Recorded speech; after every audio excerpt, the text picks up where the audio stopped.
हमने एग्रीकल्चर का तबाह करके रख दिया। अगले साल कोई गंदम नहीं लगाएगा। जो उससे हमें जो नुकसान हुआ वो अलहदा, और जो अभी तक हो रहा है नुकसान, और अभी आपको ये नहीं, ये 300 अरब तो एक तरफ है, जो आपको पता चलेगा कि जो तकरीबन 1300 रुपए का घपला फी मन जो है वो किया गया, वो एक अलहदा है। 22 अक्टूबर को फैसला करती है हुकूमत निगरान के जनाब वजीर आजम जो उस टाइम के इनवारुल हक काकड़, उनकी सरबराही में कि हम जो है वो गंदम मंगाएंगे। गंदम जो है वो 8 दिन के बाद पहली नवंबर को जहाज लग जाता है, जबकि 24 दिन लगते हैं यूक्रेन से पहुंचते हुए।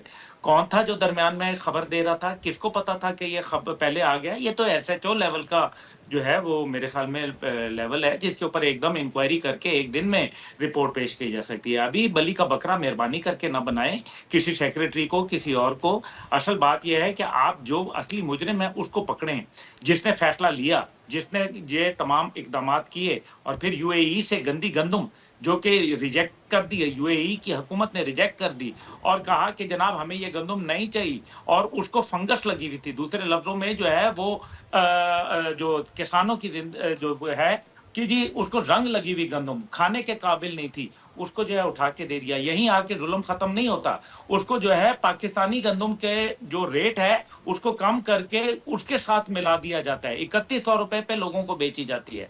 इसके अंदर 60 लाख टन गंदम हमारे पास मौजूद थी, और फिर भी हमने जो है वो इंपोर्ट की। ये किसने फैसला किया था? ये पाकिस्तानी कौम के साथ इतना बड़ा भयानक जो है, मैं कहता हूं डाका है उनके ऊपर, कि जिसकी आपको गूंज बहुत दूर तक सुनाई देगी और बहुत देर तक सुनाई देगी। आपको अगले साल पता चलेगा। मैं एक किसान हूं, मैं ये समझता हूं मेरी जो तहरीक जवानान पाकिस्तान का जो मंशूर है और जो हमारा मैनिफेस्टो, उसके मुताबिक जो ये क्राइम है जो पाकिस्तानी कौम के साथ, क्योंकि एग्रीकल्चर हमारा बुनियाद है और हमने एग्रीकल्चर का तबाह करके रख दिया। अगले साल कोई गंदम नहीं लगाएगा। जो उससे हमें जो नुकसान हुआ वो अलहदा, और जो अभी तक हो रहा है नुकसान, और अभी आपको ये नहीं, ये 300 अरब तो एक तरफ है, जो आपको पता चलेगा कि जो तकरीबन 1300 रुपए का घपला फी मन जो है वो किया गया, वो एक अलहदा है। बिल्कुल ठीक सर जी। तो ये जी इसके ऊपर मेरे ख्याल में पब्लिक के अंदर जो है, इसका मैं ये दरखास्त करूंगा चीफ जस्टिस साहब से कि जनाब इसका भी केस जो है सुओ मोटो लीजिए, और इसके ऊपर वजीर आजम पाकिस्तान शहबाज शरीफ साहब पर्दे मत डालें। मेहरबानी करके इसको रिपोर्ट को सामने लाएं। आपने वादा किया था, सर आप क्यों उन घिनौनी और काली भेड़ों को छुपाने की कोशिश कर रहे हैं? मत करें वजीर आजम साहब ऐसा काम, इससे कौम आपका के पॉइंट आ गया। किसानों का दिल टूट जाएगा। अब फैजाबाद के ऊपर बात करते हैं।